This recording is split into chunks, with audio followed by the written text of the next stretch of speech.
pidatonya. Saudara-saudara sebangsa dan setanah air yang saya banggakan, pada kesempatan yang bersejarah ini, dengan memohon ridho Allah Subhanahu wa Ta'ala, dengan meminta izin dan dukungan dari Bapak Ibu, anggota Dewan yang terhormat, para sesepuh dan para tokoh bangsa, terutama dari seluruh rakyat Indonesia. Dengan ini saya mohon izin untuk memindahkan ibu kota negara kita.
Selanjutnya pendahuluan.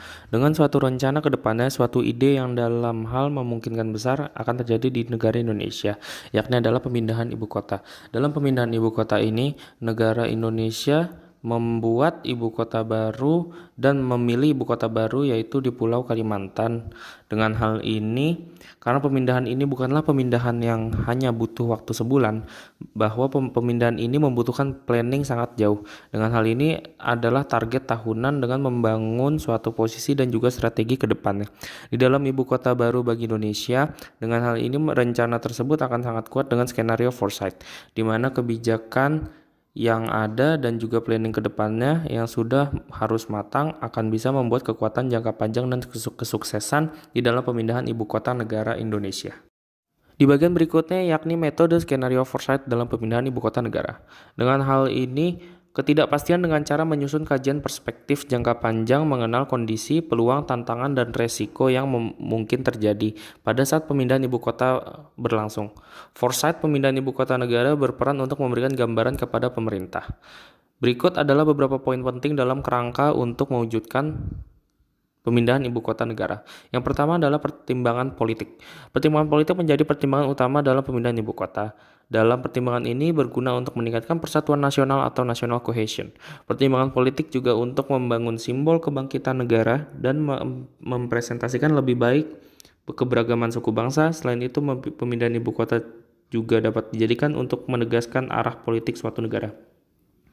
Yang kedua adalah pertimbangan sosial ekonomi. Pertimbangan sosial ekonomi menjadi pertimbangan penting bagi pemindahan ibu kota, khususnya untuk mengurangi ketimpangan wilayah di suatu negara. Diharapkan dengan pemindahan ibu kota baru dapat mengembangkan kawasan baru yang dapat mengurangi pemusatan kegiatan di ibu kota yang lama. Selanjutnya yang ketiga adalah pertimbangan fisik. Pertimbangan fisik melingkupi pertimbangan wilayah, tata ruang, geografis suatu negara. Kepadatan suatu kota dan kapasitas ruang bagi pengembangan kota juga menjadi pertimbangan yang penting. Ibu kota yang baru diwajibkan dan diharapkan untuk dapat menyediakan infrastruktur dan fasilitas kota yang memadai. Dalam hal ini, di tiga beberapa poin penting tersebut, dalam situasi pemindahan ibu kota negara Republik Indonesia yang baru, perlunya negara Indonesia memiliki susunan foresight. Foresight pemindahan ibu kota dari ketiga tersebut sudah membuat hasil yang cukup baik bagi keberlangsungan pemindahan ibu kota negara Republik Indonesia. Selanjutnya di bagian yang berikut, yakni mengenai key vokal dalam pemindahan ibu kota negara, yakni dengan topik utama memberikan peringatan dini pada masa depan. Dalam key vokal pemindahan ibu kota, perlunya adanya awareness mengenai peringatan dini pada masa depan. Dengan hal ini, yang pertama adalah aspek lingkungan Kalimantan Timur, yang mayoritas lahannya adalah ruang terbuka hijau, harus dibangun dengan pembangunan yang berwawasan lingkungan. Dikarenakan Kalimantan yang menjadi paru-paru dunia, harus juga diperhatikan agar pembangunan ibu kota negara tidak merusak kondisi topografi maupun geografis di lahan tersebut. Karena bisa dilihat sendiri bahwa banyaknya pepohonan di lingkungan di Pulau Kalimantan. Seperti gambar di atas atau di gambar slide ini, bagian yang berwarna ungu yang bisa dibilang 1/3 bagian dari Kalimantan Timur akan dibangun secara masif hingga 2045 untuk menjadi ibu kota negara baru Indonesia. Pembangunan seluas itu harus benar-benar diperhatikan agar tidak merusak lingkungan, dan kalau bisa, pembangunan tersebut dirancang untuk semakin membantu ekosistem lingkungan tersebut agar menjadi semakin baik. Yang kedua adalah aspek sosial budaya, di mana negara kita merupakan negara yang kaya akan budaya dan menjunjung tinggi adat istiadat. Di Pulau Kalimantan sendiri memiliki ragam kebudayaan dan adat istiadat yang sangat diperhatikan oleh leluhur, salah satunya adalah tanah istiadat suku di sana. Oleh karena itu, pemerintah terutama bagian pengadaan tanah selain izin yang susah akibat tanah adat yang sangat dijaga secara turun-menurun, pemerintah juga harus memperhatikan akan biaya ganti rugi terhadap masyarakat dengan seimbang. Jangan sampai yang paling merugikan rakyat adalah pengembalian lahan secara sepihak demi kepentingan pemerintah, di mana adat yang juga tidak bisa diganggu di dalam Pulau Kalimantan akan membuat suatu hal yang bisa berbahaya bagi pemindahan ibu kota. Dengan hal ini, pemerintah juga harus hati-hati dalam memperhatikan lahan yang akan dipakai untuk membangun gedung-gedung dalam pemindahan ibu kota negara Republik Indonesia. Pada force field analysis, yang merupakan driving force dari pemindahan ibu kota, ada beberapa yang perlu diperhatikan. Yang pertama yaitu problem solving, identify, analyze, review, change, dan improve. Hal-hal yang barusan saya sebutkan tadi merupakan hal yang menjadi pertimbangan bagi negara Indonesia dan jajaran pemerintahnya dalam menganalisis untuk pemindahan ibu kota negara Indonesia yang baru di Kalimantan. Merujuk pada driving force yang tadi, seperti yang kita lihat ada beberapa hal yang perlu dipertimbangkan. Selain itu juga ada beberapa hal yang juga perlu diperhatikan. Yang pertama adalah driver. Di dalam driver yang perlu diperhatikan adalah dalam pemindahan ibu kota terdapat target, yaitu dalam jangka berapa lama, berapa waktu yang dibutuhkan. Kemudian harusnya ada pemerataan pembangunan Indonesia dari pemindahan ibu kota. Yang kedua ada pressure. Nah, pressure adalah tekanan yang didapatkan dari masyarakat maupun pihak eksternal maupun internal. Dalam pressure tersebut ada beberapa hal yang perlu diperhatikan. Yang pertama adalah percepatan pencapaian target pembangunan. Yang kedua adalah pengesahan rancangan undang-undang ibu kota negara. Dan yang terakhir yang paling penting adalah anggaran untuk pemindahan ibu kota negara. Setelah itu ada state. Dalam state yang perlu diperhatikan adalah pengadaan lahan untuk pembangunan ibu kota negara. Kemudian ada impact. Dalam impact yang perlu diperhatikan adalah adanya penyerapan anggaran kurang lebih 400 triliun untuk multi years dari APBN. Kemudian ada pengadaan lahan tanah adat di Kalimantan. Yang terakhir adalah koordinasi pemerintah pusat yang belum stabil hingga skenario berjalan sesuai rencana. Itulah dampak yang bisa terjadi dan akan terjadi dan harus diperhatikan dengan baik-baik. Kemudian ada respons. Di respons adalah penarikan anggaran dari investor asing melalui INA atau Investment Authority Indonesia. Kemudian ada ganti rugi lahan sesuai dengan harga tanah dan gratifikasi kepada masyarakat, terutama masyarakat adat setempat.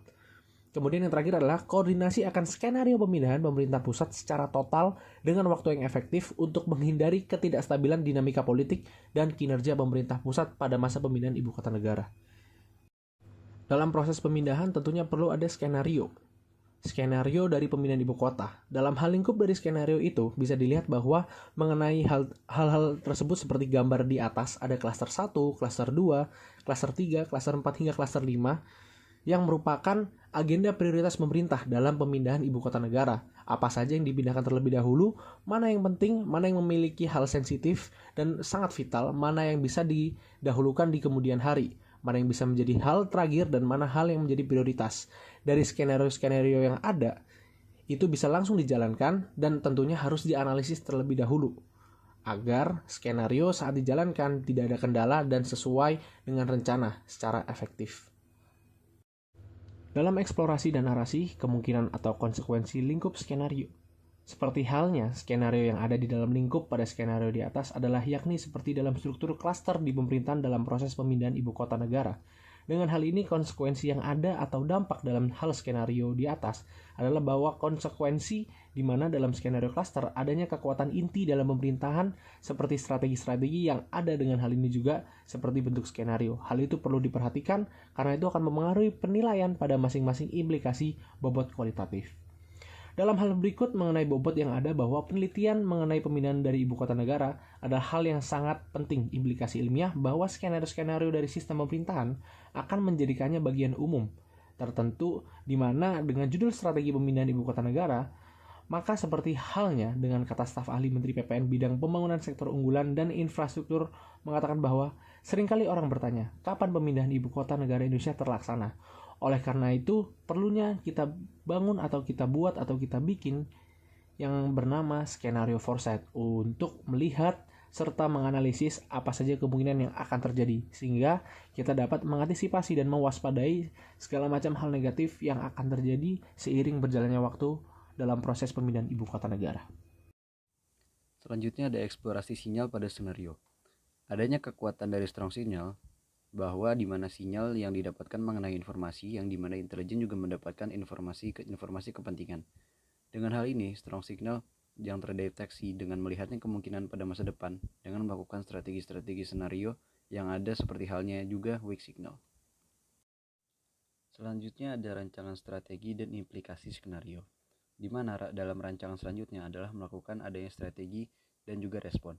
Dengan hal ini, adanya suatu peringatan dini mengenai skenario-skenario yang ada. Dengan hal ini menjadikannya di dalam strategi pemindahan ibu kota akan menjadi suatu kekuatan tertentu dan juga kekuatan mutlak bahwa adanya klaster-klaster yang membuat skenario berjalan dan menjadi kekuatan inti bagi pemindahan ibu kota negara Kesatuan Republik Indonesia. Lalu ada opsi perancangan strategi, bisa memilih salah satu atau kombinasi dari metode, yaitu pendekatan teori sosial, pendekatan teori intelijen, pendekatan teori manajemen, dan riset strategi atau transformation, resilience, innovative, sustainable, dan adaptif. Kemudian adanya identifikasi data terkait sinyal. Yang pertama ada Kementerian Triumvirat, lalu Kementerian Dalam Negeri, Kementerian Luar Negeri, Kementerian Pertahanan, Pelaksana Tugas Negara, UUD 1945, dan strategi yang kuat.